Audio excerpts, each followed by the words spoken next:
इंडिविडुअलिटी कहा जाता है तथा एक जाति एवं एक ही जनकों की संतति पीढ़ी के सदस्यों के बीच समानताओं के बावजूद जो अंतर पाया जाता है उसे ही विविधता, डाइवर्सिटी या विभिन्नता, वेरिएशन कहते हैं। विभिन्नता ठीक का है। सबसे बड़ा हाँ, रुक जा, अभी रुक जा। जी अब देखो, है ना, एक पीढ़ी से दूसरी पीढ़ी में जो लक्षण जा रहे हैं, लक्षणों का स्थानांतरण हो रहा है, उसको हम आनुवंशिकता कहते हैं।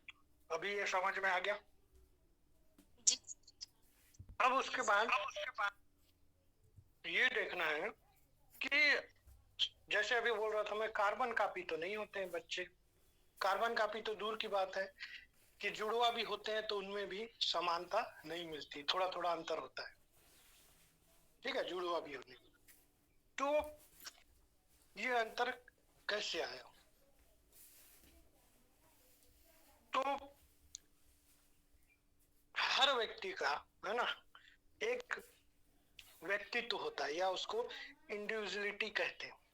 ठीक है, इंडिविजुअल, इंडिविजुअल मतलब अलग थलग, है ना, एक अलग विशेष।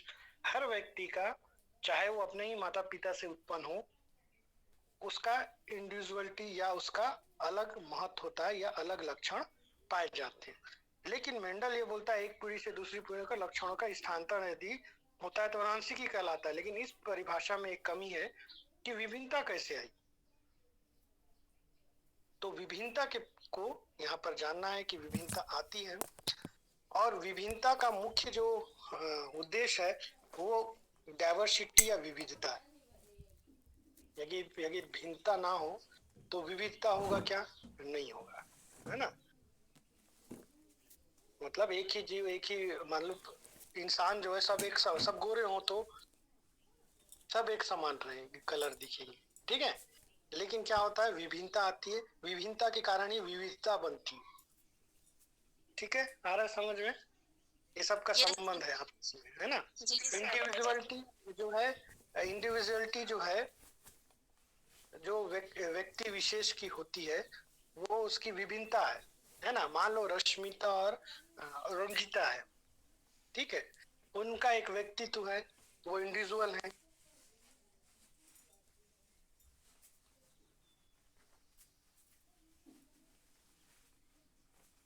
हेलो, आ रहा है आवाज? जी जी सर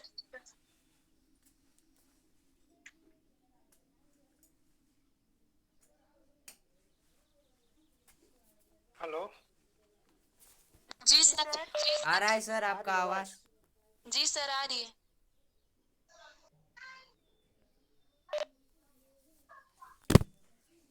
अब आई आवाज? जी सर जी सर हाँ, आ ठीक रही है, सर। पुनीत कुछ ठीक बोल है। रहा था तो सर। रंजीता और, है ना, रश्मिता या मासी जो है, वो सब में इंडिविजुअल खुद का एक विशेष गुण है। अगर तीनों इन लोग को खड़े होंगे तो हम बोलेंगे कि तीनों लड़कियां हैं लेकिन तीनों में विभिन्नता है।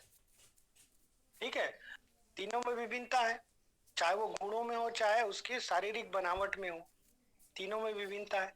और इस विविधता को अगर अपन एक साथ बोलेंगे कि ये जो विभिन्नता है उसको, उससे विविधता आया, तीनों अलग है ना, तीनों का महत्व है। ठीक है, तीनों अपने जगह महत्वपूर्ण है। तो विभिन्नता से विविधता आती है, विविधता आने से जो संसार जो है या जो पर्यावरण है उसको फायदा ही होता है। ठीक, तो ये विभिन्नता, विविधता और इंडिविजुअलिटी का उदाहरण है। ठीक है, यहाँ तक आया समझ में? अब आगे जी देखते हैं। सर अब इसके बाद यहाँ पर विभिन्नता के कारणों को हमने ढूंढने के लिए इतना इस सबको पढ़ रहे हैं। तो विविधता के जो कारण है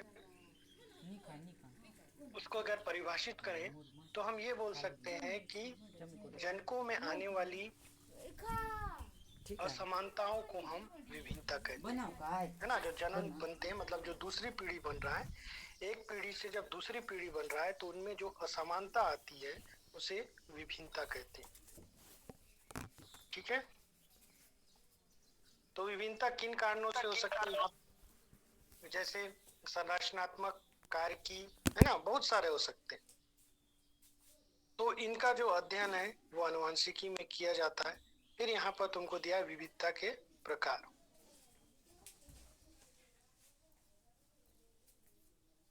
आ रहा है समझ में? यहाँ तक कुछ समझ में आया? Yes sir. समझ में आया जी सर, आया सर।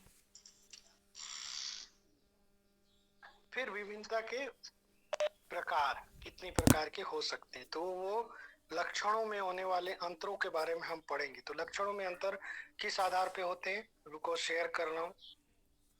जिसके पास बुक है बुक में देखो।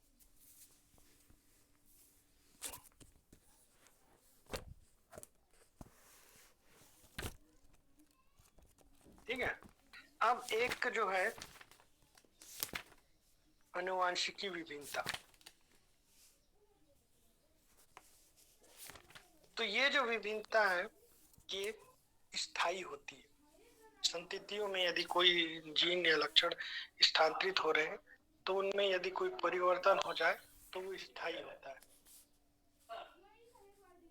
ठीक है, तो ये आनुवंशिकी विभिन्नता। इसके अलावा दूसरा होता है अस्थायी विभिन्नता, जिसको वातावरणीय विभिन्नता के रूप में भी जानते हैं। ये एक पीढ़ी से दूसरी पीढ़ी नहीं जाता है ज्यादातर, लेकिन लंबे समय तक वातावरणीय विभिन्नता अगर रहे, एक पीढ़ी दूसरी पीढ़ी भी उसी वातावरण में रहे, तो वह आनुवंशिक विभिन्नता की श्रेणी में भी आ सकता है। ठीक है, आगे सब समझेंगे। तो वातावरणीय कैसा, धूप में रहोगे तो कलर डार्क हो जाएगा, काला हो जाएगा, फिर जाओगे घर में तो कलर जो है फिर थोड़ा सा सफेद हो जाएगा। तो वो किस कारण से हो रहा है? वातावरण के कारण होना है। धूप में मेलिनिन का स्रावण होता है जिससे हमारी त्वचा काली दिखती, फिर छाया में जाएंगे तो वो सफेद दिखेगी। तो ये वातावरणीय, धूप का वातावरण के कारण हो रहा है। तो ये अस्थायी, मुख्यतः ये अस्थायी होते हैं। ठीक है, लेकिन एक पीढ़ी से दूसरी पीढ़ी में ही रहे। जैसे उदाहरण के लिए मान लो कोई एकदम काला है, ठीक है, उसको ले जा करके है ना अंटार्कटिक में या अमेरिका में रख दो तो वो ठंडा प्रदेश है ना, अलास्का वगैरह में, रूस का ऊपरी क्षेत्र, दक्षिणी अंटार्कटिक या दक्षिणी ध्रुव, उत्तरी ध्रुव में रख दो तो 2-3 पीढ़ी बाद जो है ना, उसके बच्चे एकदम दूध टाइप का गोरे हो जाएंगे, क्योंकि उनमें मेलिनिन का श्रावण जो है नहीं होगा, धूप नहीं कम मिलने के कारण। ठीक है, तो वातावरणीय अभिन्नताएं भी अगर